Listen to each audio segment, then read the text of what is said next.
Here with head coach Dakota Mason. Looking forward to tonight's game between the Bandits and the Bulldogs. Just the one game last week. It was a big one though, with the West Kelowna Warriors in town.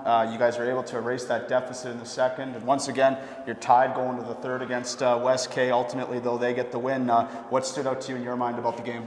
Yeah, I mean, I thought it was a slower first period as to be expected with the 2 weeks off for the holiday breaks. And then once we got our legs going, we were able to establish some zone time, start to get into our game. And again, no excuses around here at all, but short-staffed, our first game back, and I think our guys just slowly started to run out of gas a little bit. But again, no excuses for losing those 2 points.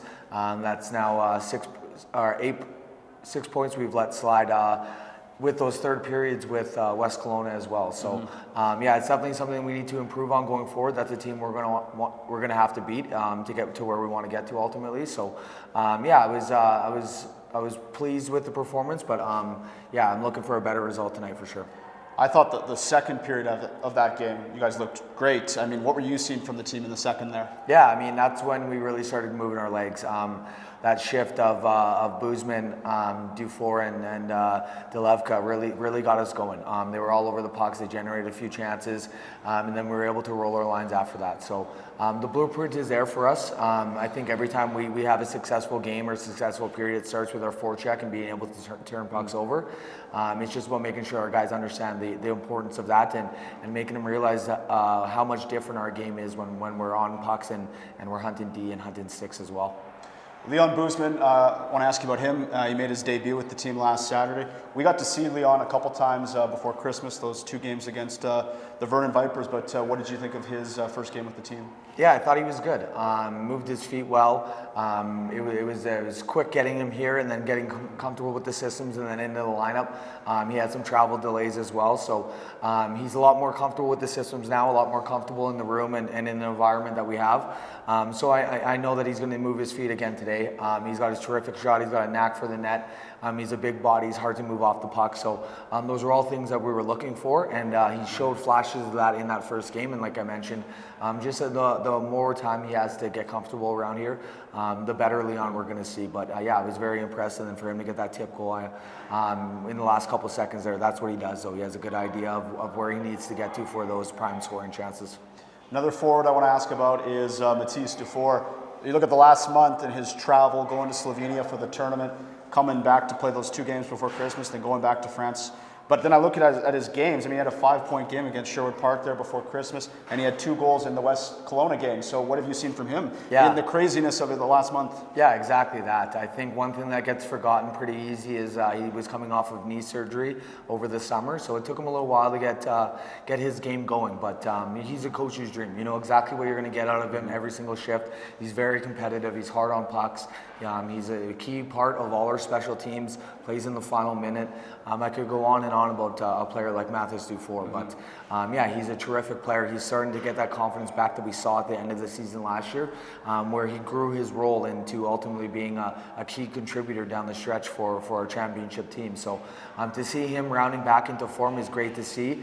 Not only is he such a great hockey player, but he's a tremendous human being as well. So to see him constantly smiling around the room just brings everybody's energy up. So yeah, we're extremely fortunate to have Mathis Dufour in the lineup and healthy again. Last week we had so much to talk about. We forgot to mention Isaac Johnson, who was named first star of the month in December in the entire BCHL. We've talked a lot about what Isaac brings to the table. What in December really stood out to you? I think about that game in Vernon we had, but what from your perspective, what did you see from him? Yeah, I mean, when we have the injuries that we have and the guys away for World Juniors and everything that we really dealt with in the last part of November into December, you really look to lean on your leaders. And for us, Isaac Johnson is one of those guys. And we really leaned on him. He was logging big minutes, and they're not easy minutes for him. They're whether we have the matchup and he's playing against other teams' top lines, or we're on the road and other teams are matching up against him. Every single shift is competitive for him. So I know how difficult some of those games can be finding some space. So for him to put up the points that he did and the goals that he did was terrific to see. And when he decides that he's going to take that puck to the net, there's not many players at this level that can stop him. And the good thing is he loves taking that puck to the net. So, but yeah, another one where just as good of a player he is, he's an even better human human being off the ice as well. So, we were all extremely excited to see that accomplishment for him. Does a player like Isaac sort of remind you of yourself? You like those kind of players that hard to get off the puck, go to the net? Yeah, I think I was the exact opposite style of player actually, but like watching him play, like he's not scared of anybody out there. He's not scared of a battle, and I know anytime that he's in a battle, like there's a good chance he's going to come out with that puck. Okay, last week I forgot to mention that you were named the assistant coach for Team Canada at the BCHL All-Star Game next week in Spruce Grove, and so apologies, that wasn't an intentional snub because there was just so much to talk about. But how cool is it for you getting that opportunity also in the backyard of where you grew up, being an Edmonton kid? Yeah, I mean, it's a tremendous honor just to be the head coach of this organization, to take over after a terrific coach and human like Ryan Paparano. It means a lot that the hard work that not only myself but my assistant coaches have put in ultimately led to us having a pretty good first half, which led to me being the assistant coach in the All-Star Game. So I'm extremely excited for the opportunity. I'm extremely excited to represent the Bandits organization at another All-Star Game following Pap last season in Salmon Arms. So it's a great thing for me that it's around my hometown.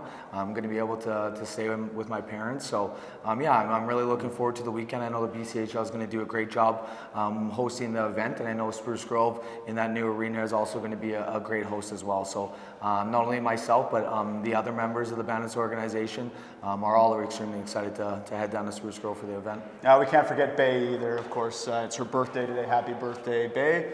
And the kids will be here having fun watching you coach again tonight. We got Blackfalds in town. Last question is about the Bulldogs. We saw them there right before that road trip. Zach Sahara was great in that game. And this is a team we're chasing in the standings. You can't afford to lose any more ground against them. So how do you approach tonight's game? Yeah, it's an important night for us. Obviously, piggybacking off of the loss of Westgate with the only game last weekend. And then we're starting off a 3 games in 5 days stretch against all division teams. So this is a very important time for us to get back into the good feeling mojo we had going into the break. So Z was terrific for us last game. We also defended really well. Both teams were sick and shorthanded, so I'm expecting a different performance out of both teams today. So it's going to be a highly competitive game. We know what we need to do, especially down the stretch. We need to defend better, and when you're playing a top team like Blackfalds, obviously that's going to be extremely important. And then anytime where you know it's going to be a tight game, that special teams is always going to be important, especially with a team who's top 5 in both categories. Looking forward to the game. Should be another good one. Thanks for doing this. Good luck. Yeah, thanks for having me. That's head coach Dakota Mason.